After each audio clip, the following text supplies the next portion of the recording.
अस्सलाम वालेकुम दोस्तों, कैसे हैं आप सब? ठीक ठाक हैं?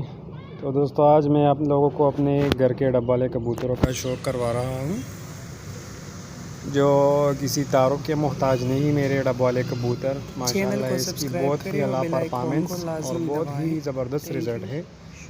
ये मतलब सिर्फ ये डब्बा वाले नहीं है कि सिर्फ मतलब शक्लें हैं और रंगे हैं, ठीक है, इनकी परफॉर्मेंस भी है माशाल्लाह से। तो मैंने सोचा अपने दोस्तों के लिए वीडियो बनाऊं और अपने यूट्यूब फैमिली के साथ में इसको शेयर करूं, ठीक है।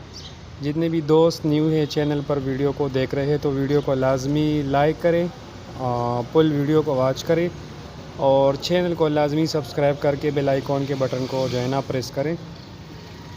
इंशाल्लाह स्टेप बाय स्टेप मैं आप लोगों के साथ इसकी वीडियोस शेयर करता रहूँगा, ठीक है। अभी सारे जोड़े जो है ना अंडों पर है।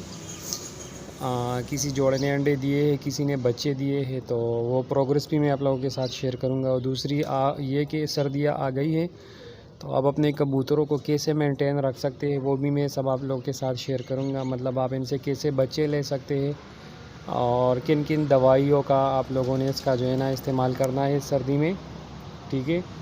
गर्म पानी का आपने बिल्कुल इस्तेमाल नहीं करना, क्योंकि वो बहुत ही बेकार चीज़ है मेरे नज़र में, क्योंकि मैंने ज़िंदगी में कभी यूज़ नहीं किया। तो मैं आप लोगों को भी एडवाइस देता हूँ कि गर्म पानी आप लोगों ने बिल्कुल यूज़ नहीं करना है। इससे कबूतर जो है ना फिर कबूतरों में बहुत सारे मसले आते हैं, ठीक है। बाद में वक्ती तौर पर तो कबूतर ठीक होते हैं, लेकिन बाद में जो है ना मसला बनता है।